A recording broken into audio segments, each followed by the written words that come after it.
community engagement at JTS. And I'm so glad that you've joined us for the fourth session in our holiday learning series called the Torah of the New Year. I'm feeling a little exhausted after Yom Kippur. I don't know if you all are as well, but I'm actually really happy to be that we're about to get kind of an infusion of new learning to bring us forward towards the next set of holidays. Really one holiday ahead. We're not focusing on Sukkot today, but on Shemini Atzeret, which comes at the end of Sukkot. Vice Chancellor Rabbi Gordon Tucker is teaching us today. His session is called "How Shall It All End?" And I will leave it to him to go into the rest of framing what he's going to be doing with us today. We're so grateful to Martine Thomas, who has sponsored today's session at the Sadiq level in memory of her husband, Larry L. Thomas. Thank you so much, Martine. We're honored to be doing this learning today in your husband's memory. Just before I turn it over to Tani, I just want to announce our next series, which is coming up. We're going to take a couple of weeks off after the holidays, and then on Monday, October 23rd, we'll resume our regular Monday learning. Our fall series, or late fall, I should say, is called Two Are Better Than One, Friendship in Jewish Text and Tradition. So we're going to be looking at friendships from the institution of friendship and what it means, and specific friendships, and throughout history, and just friendship from kind of a whole range of perspectives. And we know that I think we've learned, especially through COVID, if we didn't know before, what an indispensable aspect of our lives friendship is or should be, and we don't all have the support that we need in that realm. Anyway, we will be going into all of these issues in the fall series beginning on Monday, October 23rd. So please watch your email for that. And I will turn it over to Tani now for some announcements. Thank you, Rabbi Andelman. So just to go over the format for our session, Rabbi Tucker will pause for questions during the session, and again at the end. You can use your chat feature to submit your questions to Rabbi Julie Andelman, and she will select a few of the questions to present to Rabbi Tucker. Since we receive a large number of questions, we would appreciate it if you could please express your question both clearly in complete sentences and also concisely. For any technical or logistical questions, please initiate a private chat with either myself or Ellie Gettinger. The sources for today's class were in the email that you received earlier today, and we'll be posting them in the chat as well. Pleased to introduce Rabbi Gordon Tucker, Vice Chancellor for Religious Life and Engagement at JTS, where he focuses on enhancing Jewish life at JTS. Rabbi Tucker served for over 20 years as Senior Rabbi of Temple Israel Center in White Plains, New York. Prior to that, Rabbi Tucker taught for many years at JCS and also served as the Dean of the Rabbinical School for 8 years. He's the author of scores of articles on Jewish theology and law. An anthology of his writings was published in 2014 under the title Torah for Its Intended Purpose. You can also read more about Rabbi Tucker and his publications in the full bio that was included with the sources. Pleased to turn it over to Rabbi Tucker.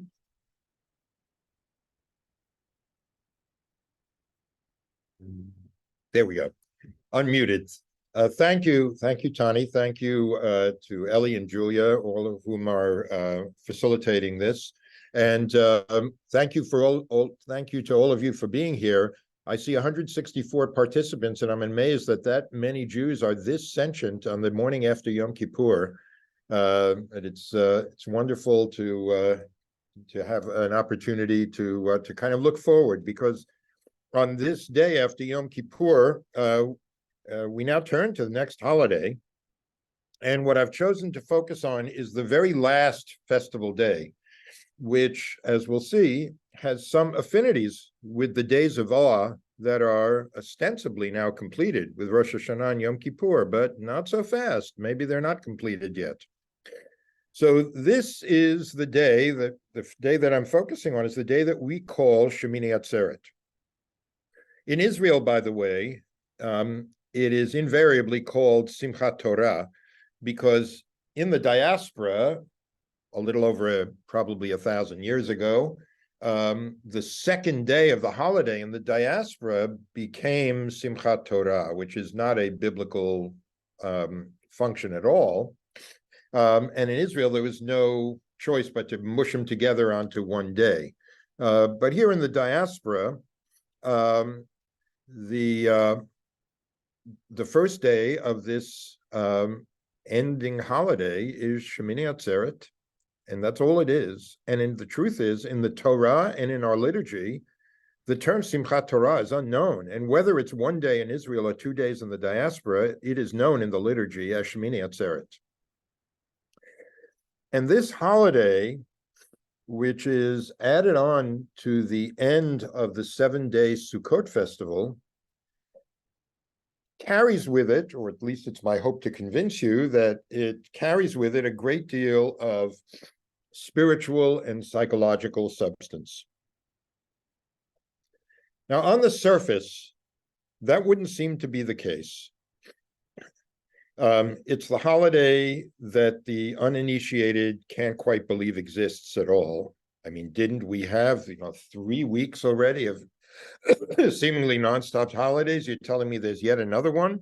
And what's more, and here I am going to borrow from Seinfeld for a moment, it could be seen as the holiday about nothing.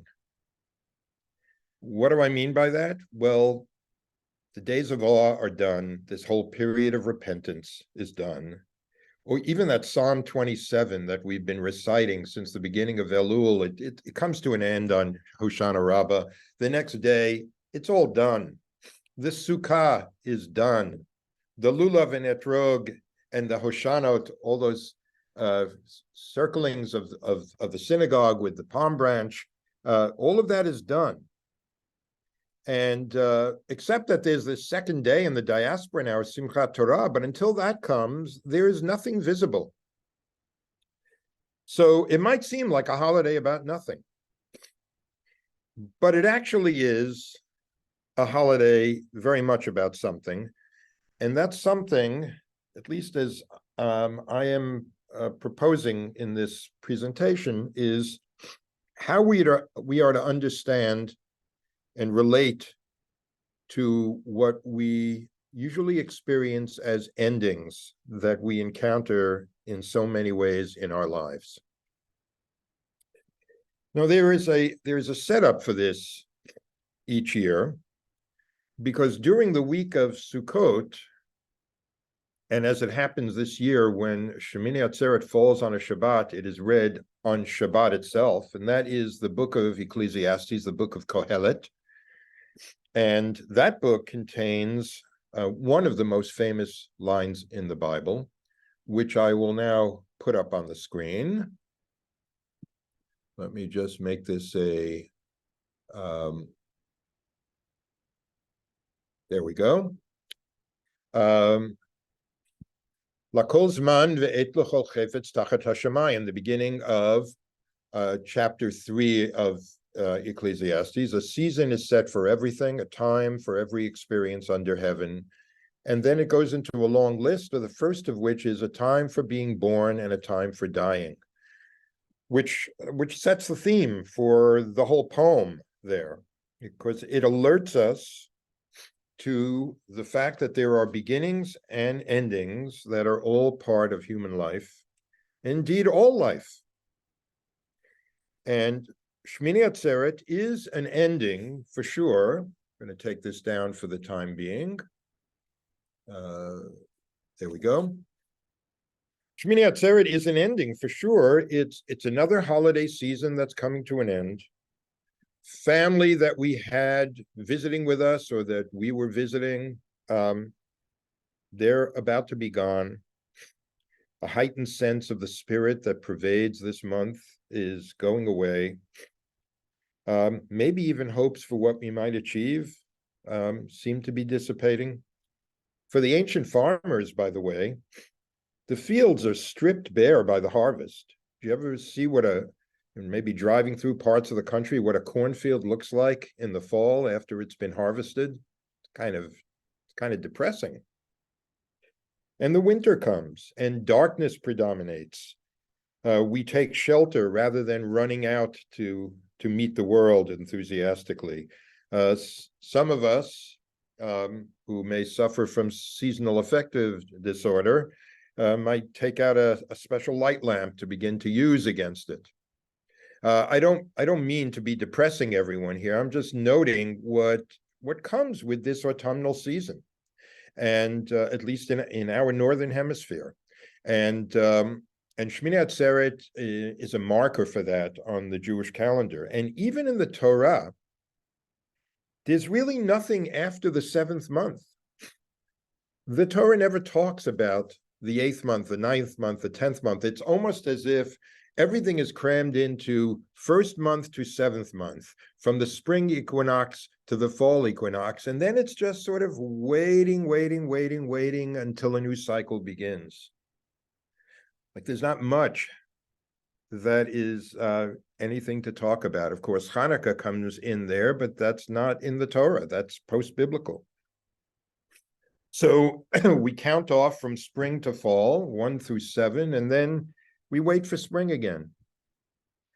And all of this comes to us as Shemini Atzeret arrives. And one of the things that really seals it is the fact that even though it's only 12 days after Yom Kippur, we're saying Yizkor again. And the Yizkor of Shemini Atzeret, it's as if it's a Yizkor, not just for our relatives. We've done that on Yom Kippur. It's almost as if it's a Yizkor for the vibrant months and the most recent month of Tishrei that is now going to be in the past. But I feel like I'm setting a mood here, so to speak, but we're getting ahead of ourselves right now. So I want to just step back and proceed step by step to look at the history and the development of this unusual holiday. So the Torah gives us several sacred calendars, several calendars that describe for us what our sacred times are, what our special days are. 2 of these occur in the book of Exodus, and I'm going back to the screen share here. So here are the 2 in Exodus, in chapter 23 and in chapter 34. You shall observe the feast of the ingathering.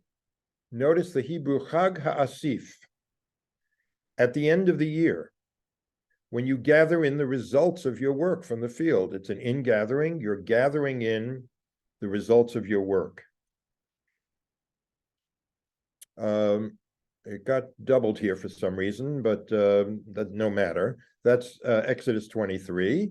And then Exodus 34 is, you shall observe the Feast of Weeks of the first fruits of the wheat harvest, and the Feast of Ingathering at the turn of the year. Now, this is, I've truncated this. This is part, obviously, of verses that describe the 3 pilgrim festivals. Pesach is not here because it's not of our concern right now. You have to imagine that it starts with Pesach, which is actually called here Chag HaMatzot, the feast of matzah, and because of the division of the verses, 34, you see the Shavuot there. It's there in 23 as well, even though it's called by a different name. But none of this matters to us for our purposes right now. What's important is this Chag HaAsif, which is the 3rd of the pilgrim festivals. That's the last one. And Asif, as they tell you in the translation, is about ingathering or gathering. And I want you to hold that in your mind, because we're going to get back to that word before we are done. But notice that here, there's no mention at all of an add-on day. It doesn't even tell us yet that it's a 7-day festival. Maybe it wasn't as far as this calendar was concerned. But there's certainly no add-on to it with yet another name like Atzeret. Just not here. You almost sense that this holiday was somehow not supposed to be, because think about it, it kind of disrupts the symmetry in the calendar. There is a certain symmetry in the Jewish calendar from the spring equinox to the fall equinox, and those environs. The first of Nisan was considered to be kind of a beginning of the year, and the first of the seventh month, Rosh Hashanah, is the beginning of a year. There is a 7-day festival in the spring of Pesach. There's a 7-day festival in the fall of Sukkot.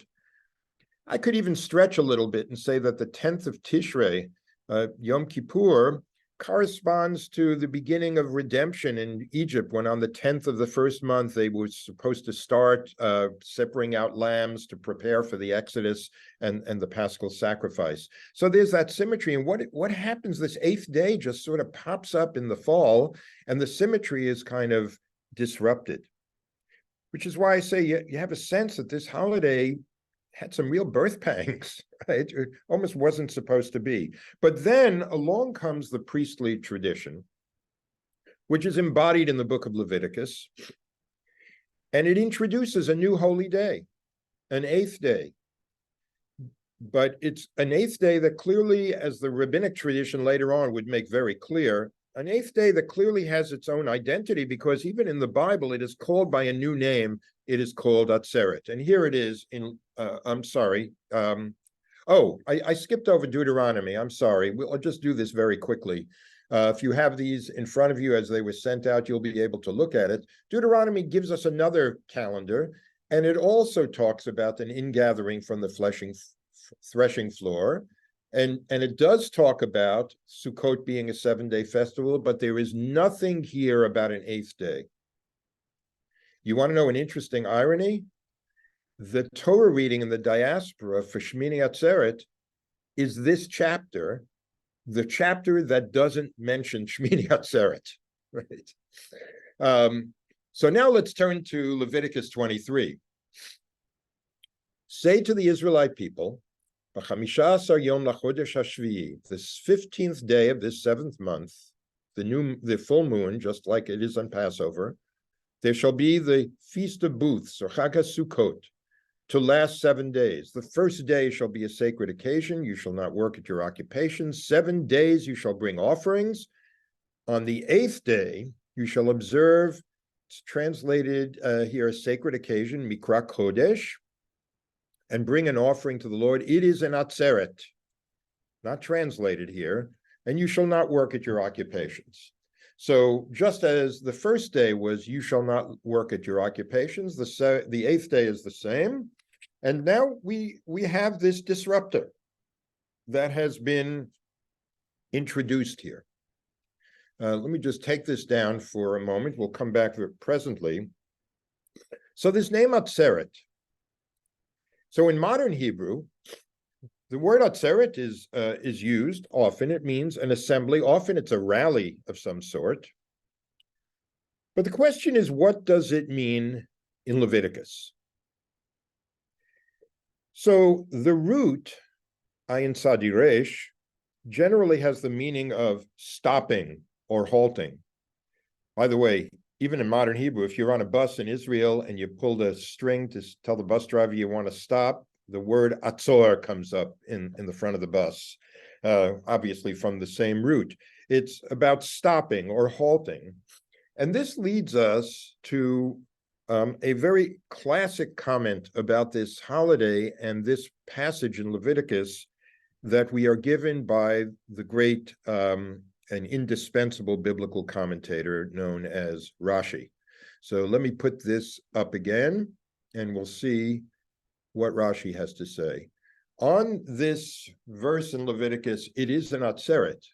Rashi says, this means to say, I am holding you back with me. That's a capital M. This is God speaking. I'm holding you back. This is analogous to the case of sovereigns who invite their children to festivities for a certain number of days, and when the time arrives for them to depart, they say, children, please, stay just 1 day more with me. It's so hard for me to part with you. That's a great line in the Hebrew, just those 3 words, kasha alai predatchem. It's just so hard for me to part with you.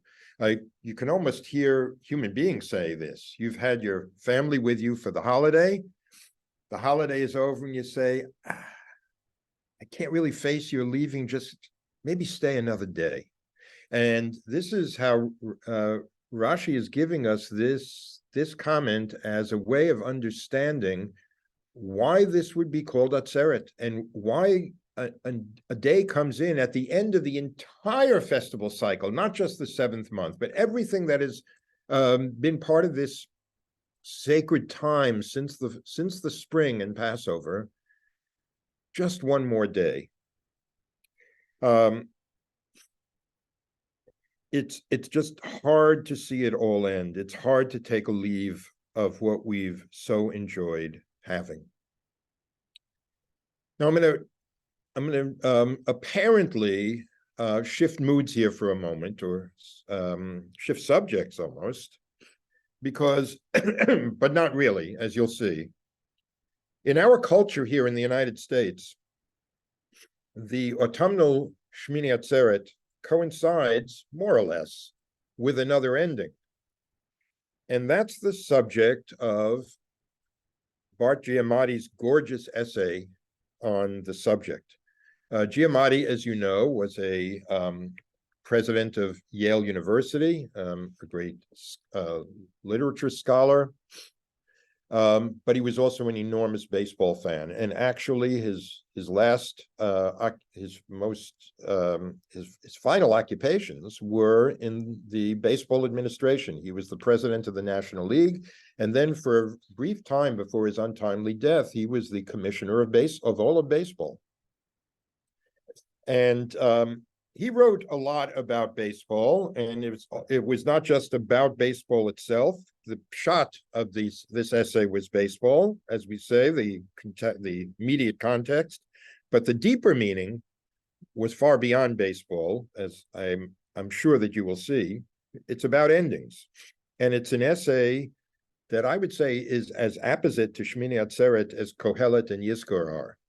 So let's take a look at what he had to say here.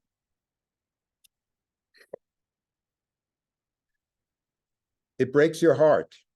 It's designed to break your heart. The game begins in the spring when everything else begins again, and it blossoms in the summer, filling the afternoons and evenings. And then as soon as the chill rains come, it stops and leaves you to face the fall alone. You count on it and rely on it to buffer the passage of time, to keep the memory of sunshine and high skies alive. And then just when the days are all twilight, when you need it most, it stops. There comes a time when every summer will have something of autumn about it. Whatever the reason, it seemed to me that I was investing more and more in baseball, making the game do more of the work that keeps time fat and slow and lazy. I was counting on the game's deep patterns, 3 strikes, 3 outs, 3 times 3 innings, and its deepest impulse, this is a beautiful observation here, to go out and back, to leave and to return home, to set the order of the day, to organize the daylight.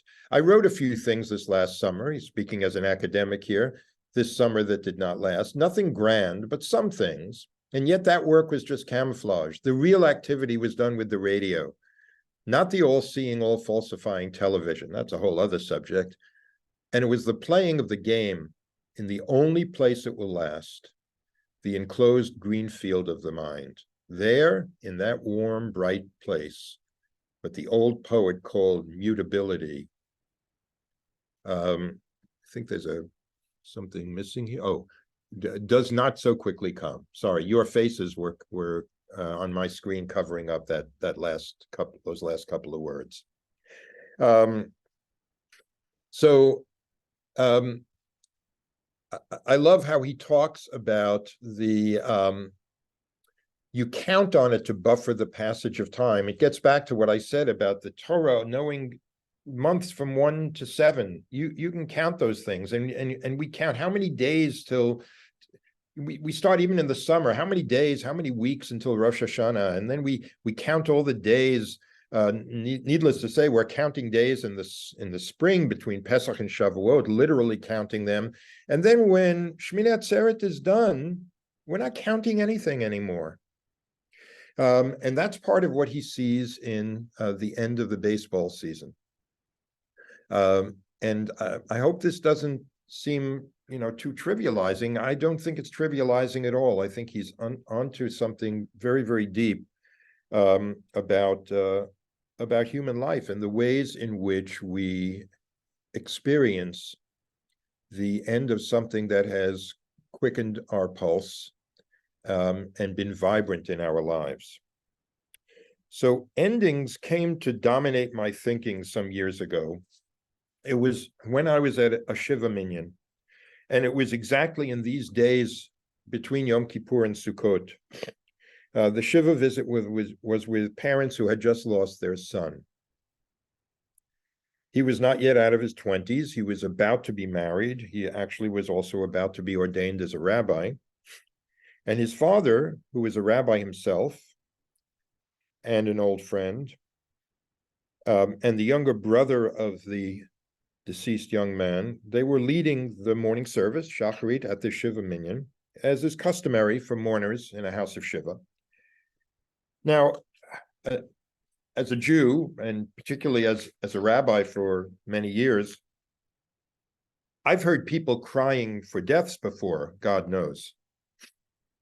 And I've heard people crying during tefillot before. His brother cried when he was reciting the paragraph, Mechalkel Chaim B'Chesed, the one who sustains the living. When he was repeating the Amidah, and he got to that line, it just called forth tears, obviously.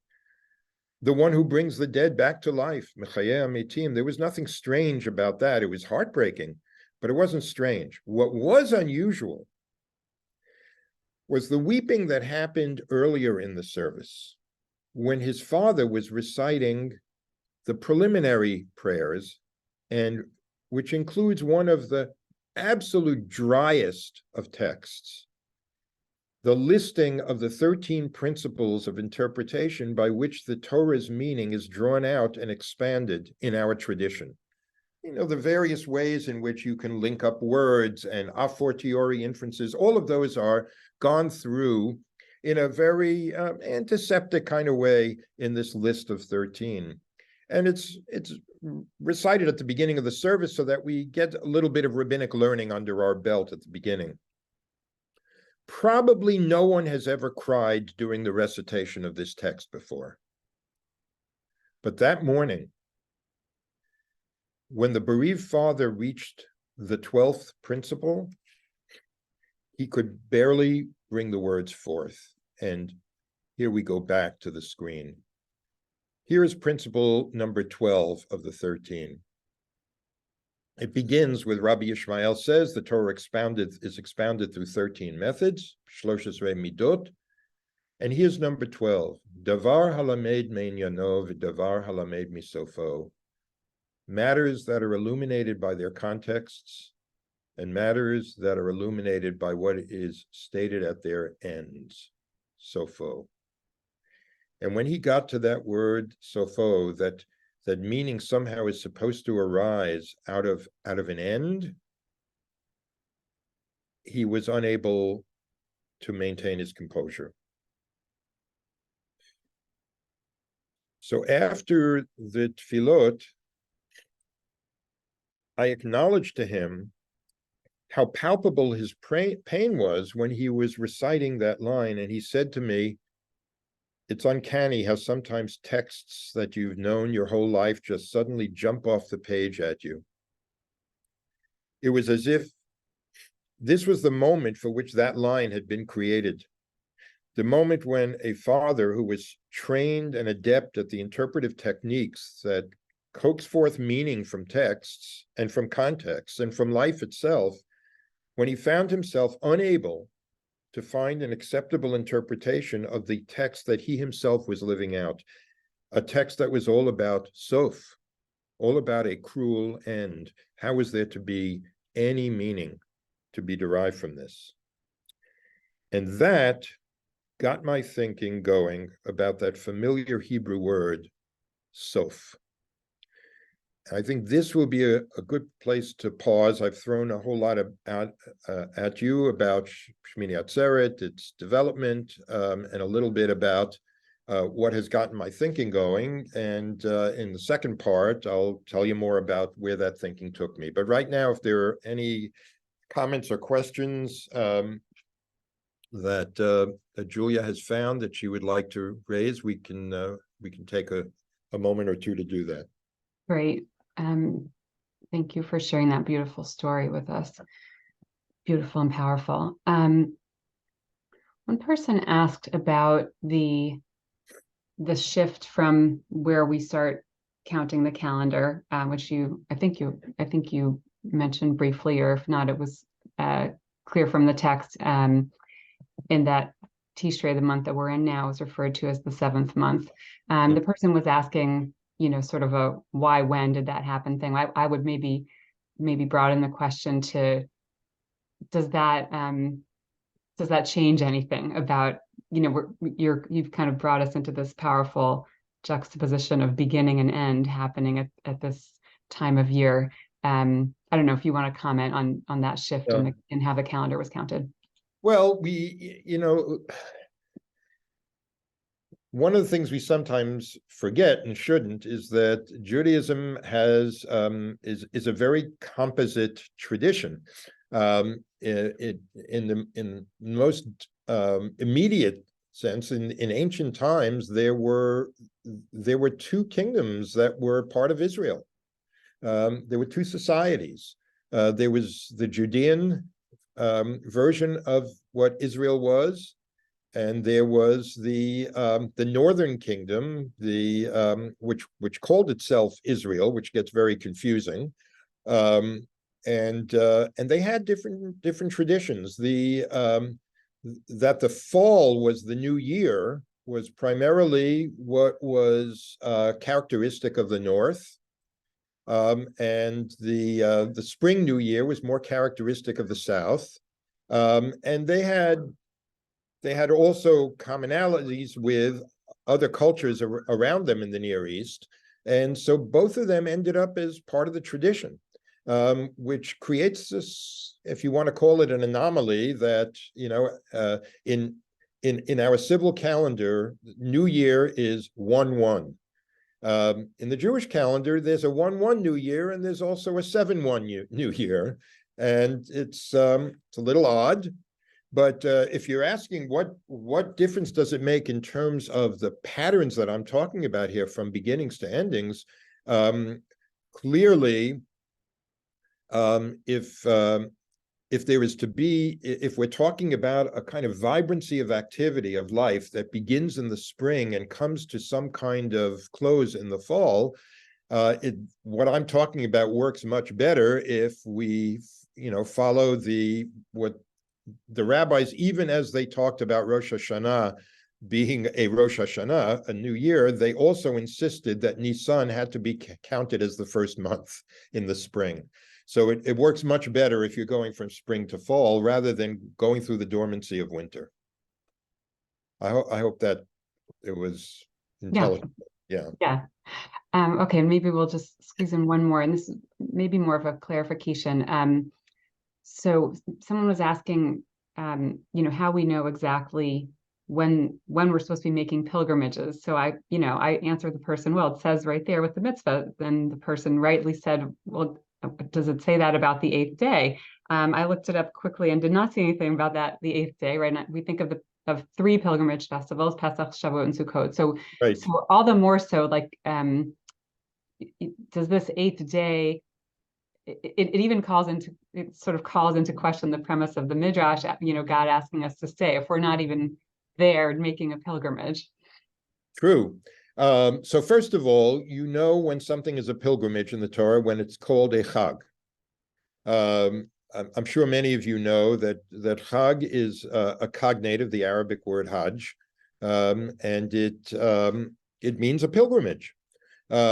So even though we use the word chagim in Israel, they will talk about Rosh Hashanah and Yom Kippur as chagim. We'll do this after the chagim. That's a kind of an expanded and diminished sense of what chag is. Every holiday is is a chag.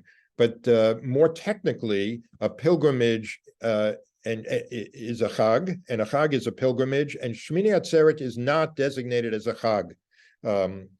Look, I may raise your eyebrows here, and I'm not going to go into this, but in Leviticus, Shavuot is not mentioned as a chag. So, according to Leviticus, there seem to be only two chagim. Shavuot is called not Chag HaBikurim, but Yom HaBikurim. So, yeah, you have to pay attention to the technicalities there. Now, if Sukkot is supposed to be a 7-day Chag, and you're expected to be, it's anticipated that you will be at the pilgrimage site for 7 days, then maybe that 8th day is not a required pilgrimage, but you're there anyway. You stay another day, right? But you're not violating anything if you go home, right? You're not expected to be there. Got it. Okay, thank you. Okay, so I said this got me thinking about that very familiar Hebrew word, sof. So here's one very well-known occurrence. We're going to look at something from Kohelet again, which is will be read this year on Shemini Atzeret on Shabbat in many synagogues. So here we go. Wait a minute. Here. That aleph should not be this. Sof davar hakol nishma et Elohim yiravi et mitzvotav shemor. This is the penultimate verse of the book of Kohelet. The sum, end, sof. Remember, ignore this aleph. It's a stray aleph. The end of the matter, when all is said and done, is revere God and observe God's commandments. So there's the word sof. And those of us who know this verse say, "Oh yeah, that's a biblical word, sof." What I discovered, to my great surprise and almost amazement, when I started thinking about this and looking into it, is that this most commonplace of words, like how else would you say "end" in Hebrew? It's a word that you might think has been around forever and ever. It turns out it is in the Bible a very late word. As a noun, sof, as you just saw it, it's only in Kohelet and in Chronicles and in the prophet Joel in a stray place. They're all basically late books. And I began to suspect that perhaps the idea that things come to a kind of a linear end, which is so much a part of our culture and so much a part of our fears, so much a part of our anxieties and our resentments, that's maybe something of a late intrusion into a more original and different understanding of these transitions and transformations in the world. So if the word is a late entry in the Hebrew lexicon, so how does the Bible speak about endings?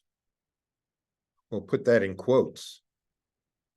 What we think of as endings. How does the Bible speak about that if it doesn't use the word sof? So there is the word kates. The word kates is a biblical word. It's about being cut off. That's what the root of that word means. And it's primarily about things that we don't want to endure. One of the reasons, presumably, that the summer is called kites is because there is this searing heat of the summer in the part of the world where the Bible originated.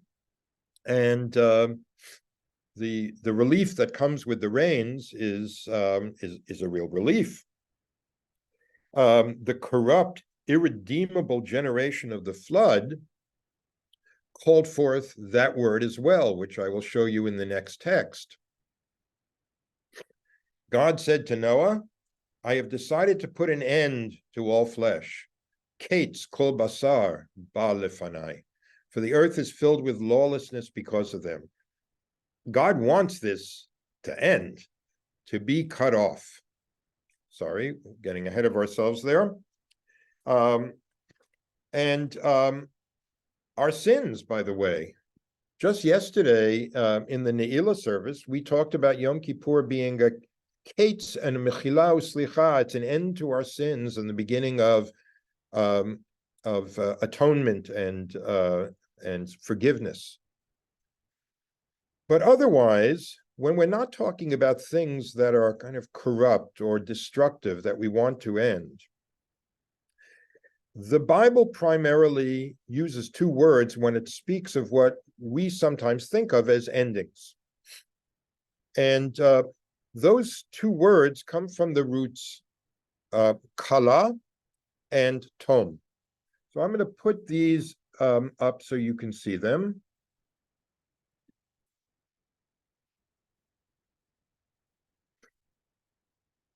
Vayhi biyom kalot Moshe la'akim et hamishkan. The day that Moses finished setting up the tabernacle, he anointed and consecrated it and all its furnishings. This is a really happy day. This is the creation of the Mishkan, the tabernacle in the desert. And there's a lot of work that has come to an end, so to speak. And therefore it is a transition to something else, but it's a transition to something for which all of that work was done. And there is a kind of a completion now in this finishing.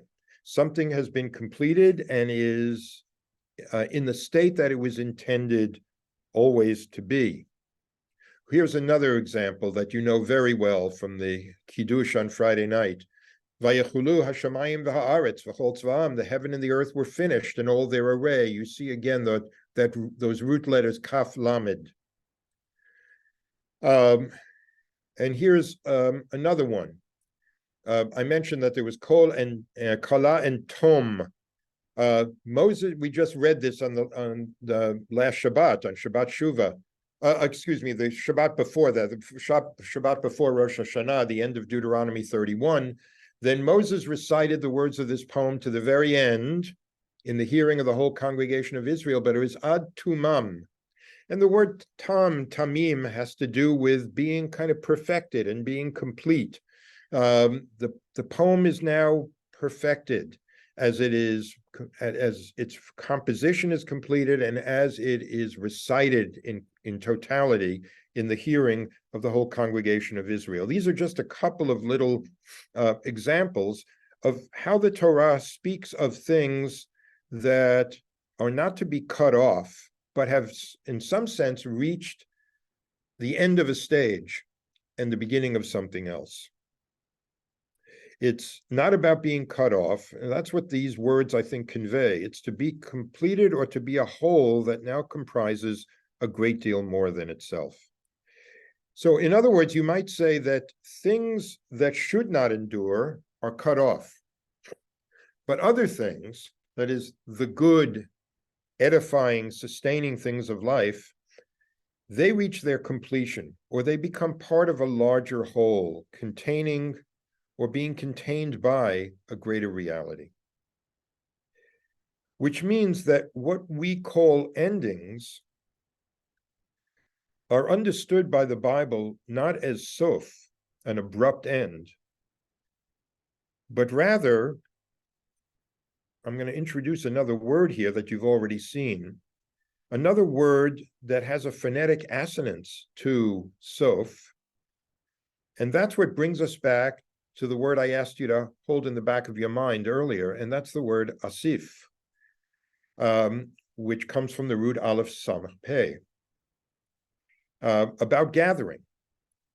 That's how this sacred season was described in the most ancient calendars, the calendars that didn't include Shemini Atzeret. It was called Chag HaAsif, the pilgrimage or the festival of ingathering. So what is the difference between sof and asof? Well, asof is the word that in particular is used to refer to the ends of the lives, the deaths of the righteous heroes of our people. They are gathered to their folk. They are gathered to their people. I'll show you just one example of this. I'm going a little out of order here. When Jacob finished his instructions to his son, by the way, there's another example of the Kaf Lamed Vayachal. He finished his instructions, but he didn't, these aren't being cut off. He has transferred them to his sons. They are going to be continued there. He drew his feet into the bed. It's beautiful repetitions of roots here. Vaye'esof raglav el hamita. He gathered his feet into the bed. It doesn't sound good in English, so they translate it as drew his feet, but it's the same word of gathering. And breathing his last, he was gathered to his kin. Vaye'asef el amav. Gathered to his kin, gathered to his people. That's how we speak of the deaths of righteous heroes, gathered into the wholeness of the greater story. They're gathered, as we might say, into the master narrative of which they are part.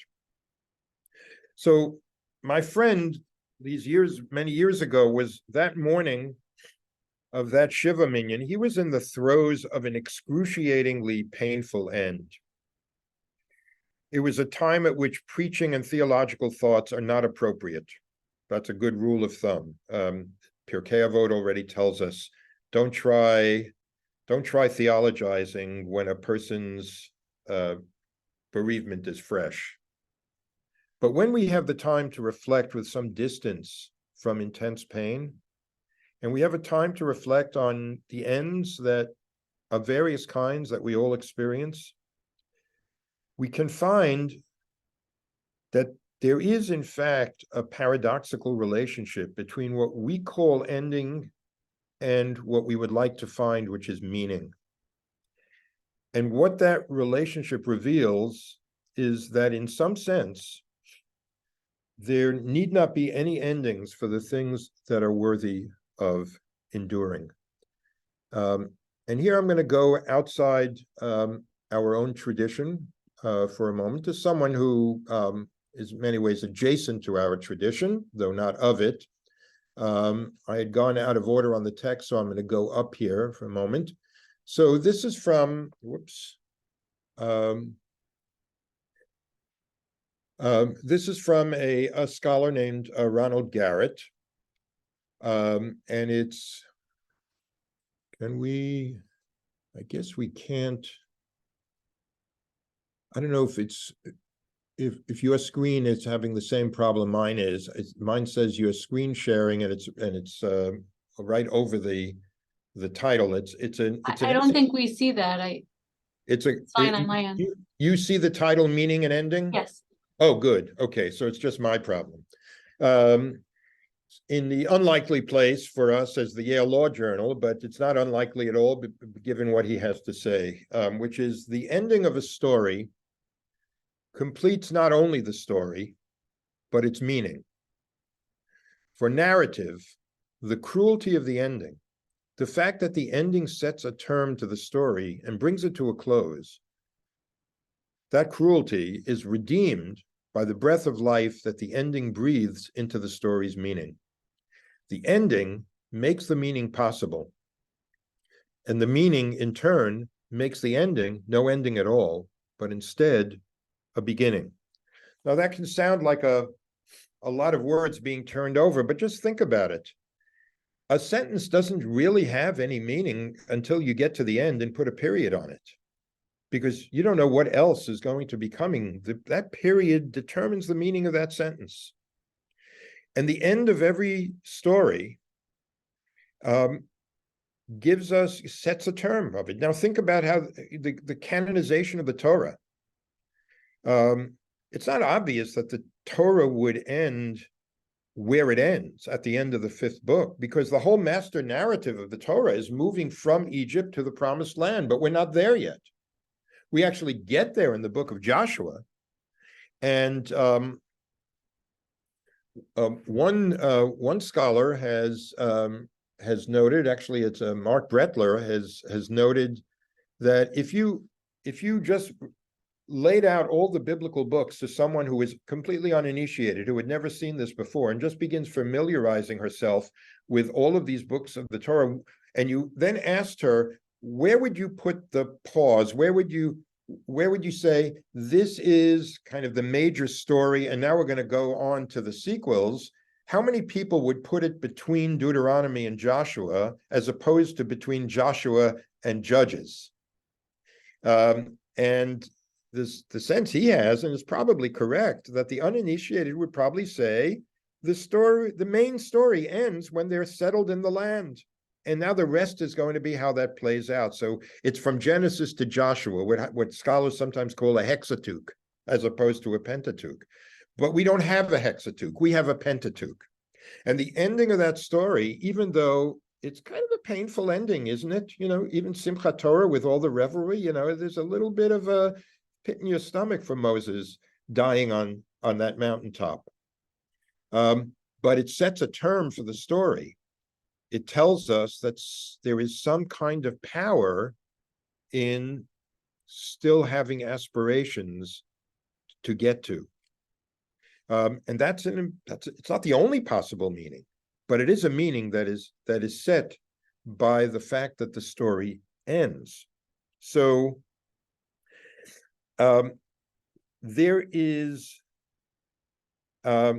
disruption. Let me take this down.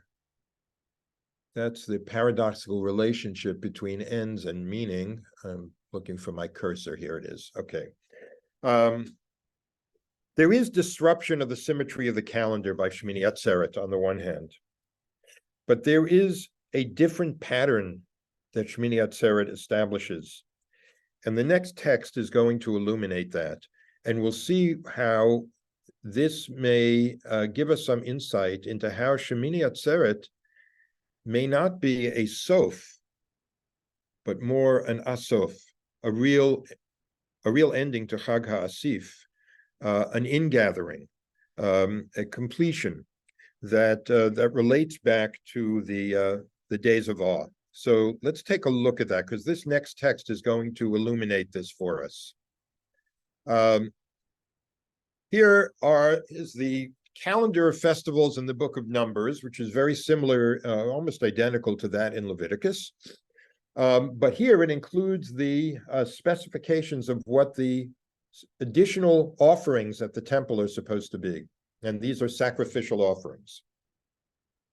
So here, the 7th month on the first day of the month, this is what we call Rosh Hashanah. We're not going to read all of this. I just want you to see, you shall present a burnt offering of pleasing odor to God, 1 bull, 1 ram, and 7 lambs. Got that? 1 bull, 1 ram, 7 lambs. On the 10th day of the 7th month, of the same 7th month, you shall observe a sacred occasion. That's Yom Kippur. That's what we just had yesterday. What did they do in the temple years ago? I want to move this over to the side here. You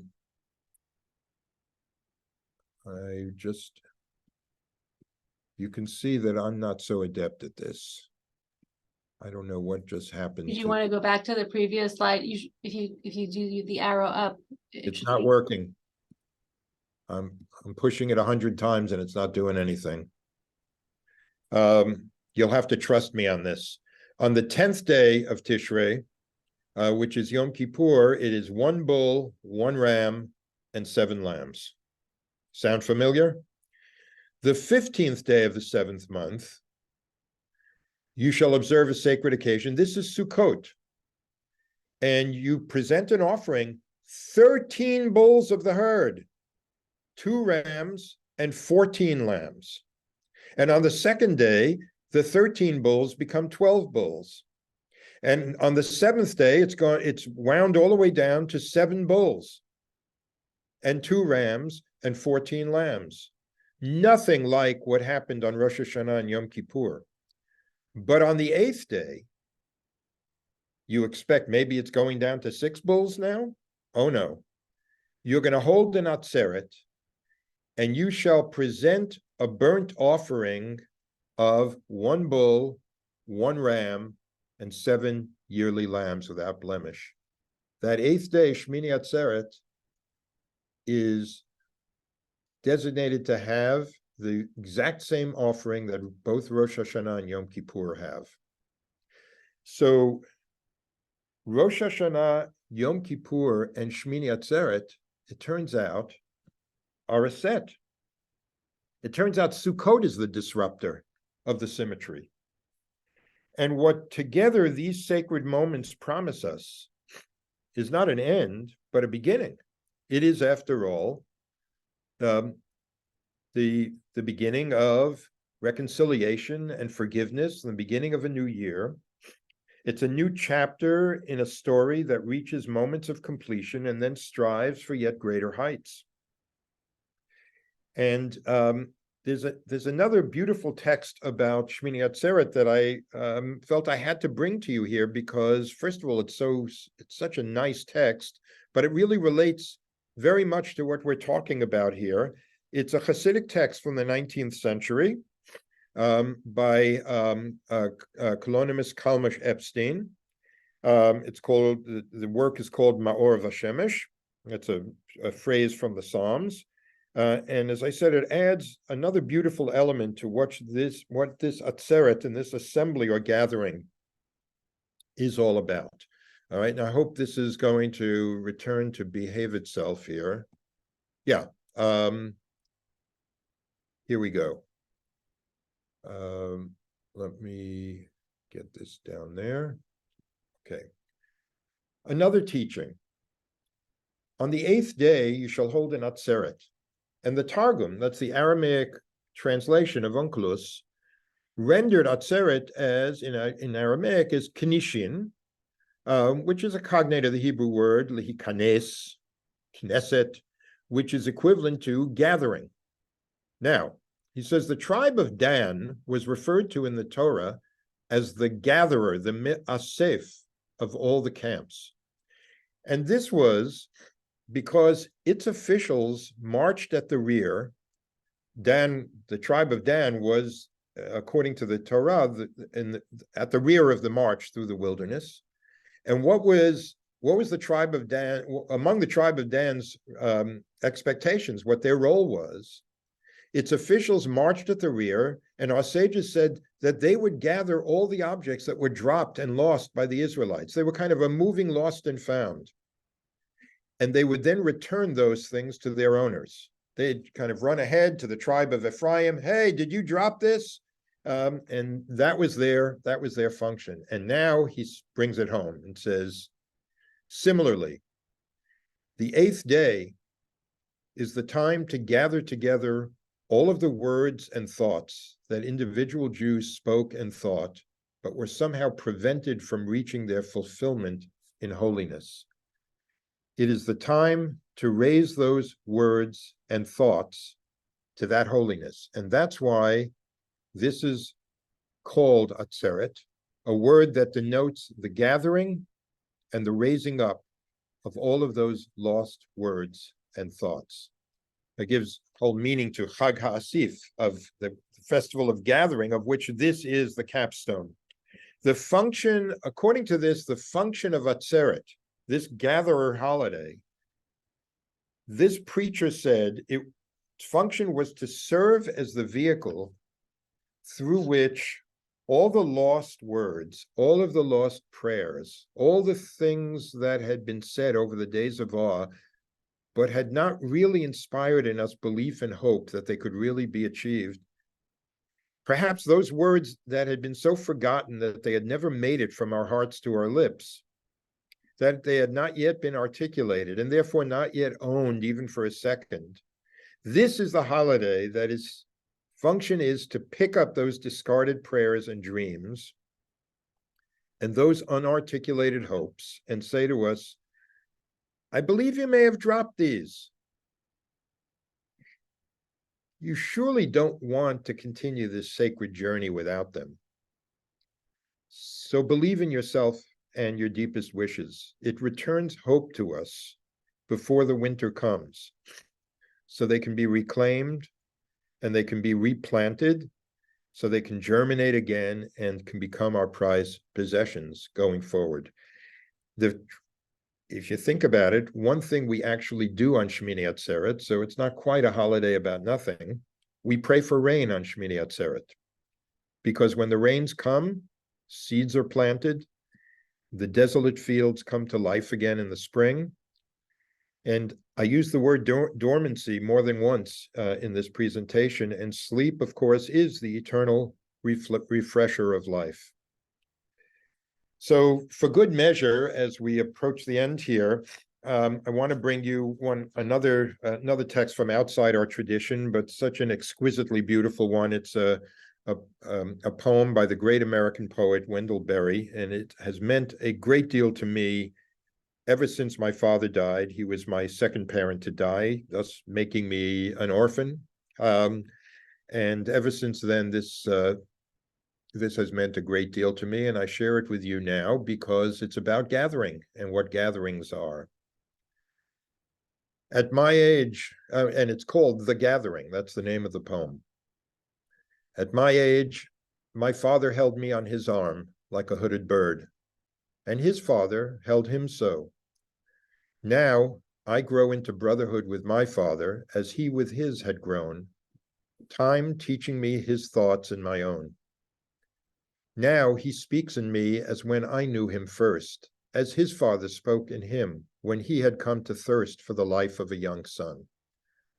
My son will know me in himself when his son sits hooded on his arm, and I have grown to be brother to all my fathers, memory speaking to knowledge finally in my bones. How's that for a beautiful Shemini Atzeret text? Ought to be printed in Yizkor in every Sidur for Shemini Atzeret Yizkor. And since we looked at Bart Giamatti earlier, I do want to give him the last word because he ends that essay that we read from before in such a beautiful way. He says, there are those who learn after the first few times that nothing lasts. These are the truly tough among us, the ones who can live without illusion, or without even the hope of illusion. I am not that grown up or up to date. I am a simpler creature, tied to more primitive patterns and cycles. I need to think something lasts forever. So perhaps this day of Atzeret, which after all means stopping in the midst of time, this last day of Chag HaAsif is not about an end, but about the completeness of meaning that love brings to all of us when we are gathered into the master narrative and are remembered. Perhaps it's not that we live in an illusion, but rather that this holiday is here to teach us that Sof itself, a linear end, is itself an illusion. Things that should endure must, as Giamatti hoped they would, last forever. So I hope we'll be able to take these thoughts with us into this next holiday, and particularly into that somewhat enigmatic last day, which perhaps speaks a little more clearly to all of us now. Thank you. And I think we have some about 9 minutes here for some question and discussion. We do. Those are incredibly powerful sources. Thank you so much for sharing the sources and your wisdom on them with us. Okay. I'm just synthesizing a few questions. Hopefully I'll do a decent job. One, I think that there was, you talked about, you shared the very powerful source on the end of the story, giving it meaning. Right? We sort of see the meaning when it ends.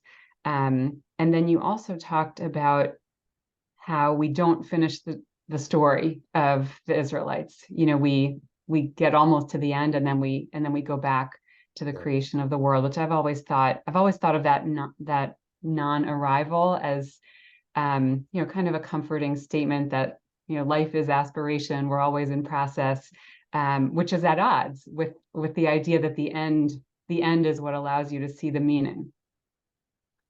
Well, it seems like there's two things going on that are maybe not necessarily compatible.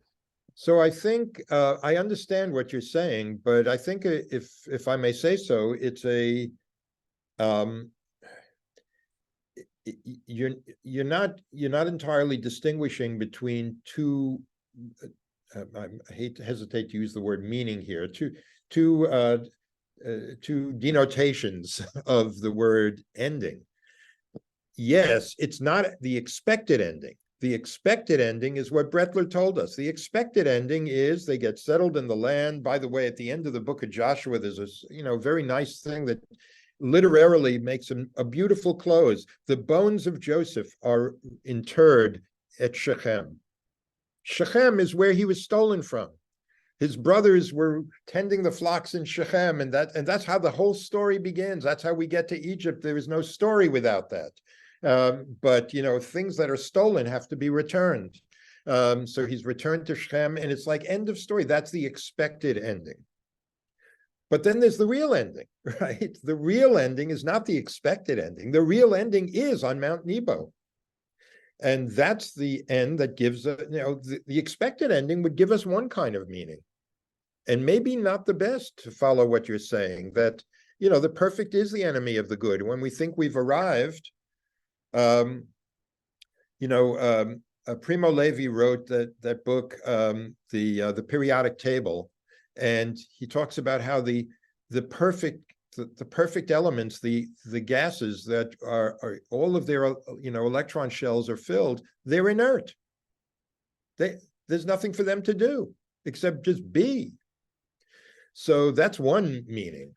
But the meaning of the end that we actually are given in the Pentateuch is a much richer meaning, as I think you've correctly and nicely put it. All right, point well taken. So right, the non-arrival is not the fact that they don't arrive in the land doesn't mean that the story doesn't have an end. It's a totally different end. That's beautiful. Okay, another we a lot of response to this this gathering of the kind of the lost words, the unassimilated, uninternalized as of yet words from over the holiday season, and someone contrasted it with Tashlich, which is interesting, right, on Rosh Hashanah, which we actually have until Hoshana Rabbah to do, which I confess I still need to do because it's been raining, but we throw our crumbs into a body of water to kiss our sins goodbye. So that it's I don't know. I thought that was an interesting contrast, kind of the shedding of sins and also the gathering of words. I don't know if you've thoughts on that. Well, first of all, as you may know, there's a whole history of many rabbis over the ages railing against Tashlich as a kind of almost a pagan-like intrusion into Jewish practice. I'm not aware of any rabbi ever railing against Shemini Atzeret. So they're not quite on the same plane. But I hear what you're saying. The Tashlich is I think best thought of as not a throwing away of the sins, but a determination to cast off the traits and the parts of our character that enable us to sin. And it's not an exculpation as much as it is a commitment for the future. What I think the Ma'or Vashemesh is saying about Shemini Atzeret that I think is such a pretty idea is, we go through these intense first 2 days. I mean, yes, Rosh Hashanah is 2 days, but in the Bible it's one. We go through these first 2 days with a lot of intensity and a lot of prayers, and it's hard to keep them all with us, and some of them sort of drop away, and we think for a moment with a long list of vacated. After a while you say it 8-9 times, and you glaze over, and you forget that there was one in there, or 2 in there, or 3 in there that are not just formulaic, they actually have to do with my life. And Shemini Atzeret, as this gatherer, says, okay, don't drop it. And if you did drop it, I'm here to pick it up for you so that you can do something do something important and noble with it in these dormant months, preparing for the next chapter of this journey that we're all on together. They're really two sides of the same coin, kind of Yeah. trying to shed or focusing on what are the impediments to being our best selves, and focusing the words and the thoughts kind of with the same goal. Yeah, if I could relate it to the vocabulary I focused on before, Tashlich is really about vacates, the things that we want to really bring to an end, certain kinds of impulses and certain kinds of inclinations that we have. And Shemini Atzeret is more about asif. Let's gather together the things that make us more complete, and bring that into a more noble future. Yeah. So if we could squeeze in one last question. Someone asked about the idea that we actually have until these final holidays before our fates are sealed for the coming year, so to speak, right? We talk about it that our fates are sealed at the end of Yom Kippur, but there's an idea that really we have through through these last holidays that we're talking about today. It's a challenging theology maybe, but I don't know if you have a comment on that, kind of the extension of the period in which we have to kind of merit a good decree for the coming year. I mean, getting an extension to Hoshana Rabbah, is that what you're talking about? Yeah. And you may know, in some Hasidic thought, you even get till Hanukkah. But it's anyone who's ever been a student knows how nice it is to know that you can get an extension. And by the way, even God gets an extension. That's what Olam Haba is about. God doesn't have to give us justice in this world. God gets an extension and can give it to justice in the next world. I'll leave it to you to decide how you feel about that, but I don't think that's an unfair way to characterize it. So yes, we all would like to have some extra time, but I don't know, the idea that from the outset I'm looking to Hoshana Rabbah as the real end means, am I really taking Yom Kippur seriously? Am I really so unsure of myself that I feel like I'm always going to need more time? That's good as a stopgap at the end. I don't love thinking about it as ab initio is the way we ought to be approaching this. But I suppose it creates its own symmetry. It's the 7th month. It's the 7th. Hoshana Rabbah is the 7th day of a 7-day festival. There's all sorts of, sevens are wild going through this, and it gives mystics, really something to sink their teeth into. Thank you so much. So we won't answer this question because we're out of time, but someone asked about the mystical name of God as Ein Sof, without end, in the context of all the endings and stuff we're talking about. So you'll have to come back. But by the way, there's one thing I do have to add here. I noticed in the chat that the full text of the Giamatti essay was given. I just want to warn those of you, particularly those of you who may be Yankee fans, that when you read the whole essay, there's going to be a lot of Red Sox in there. So it is about baseball and the pshat after all. So just be aware. It's a little heads up.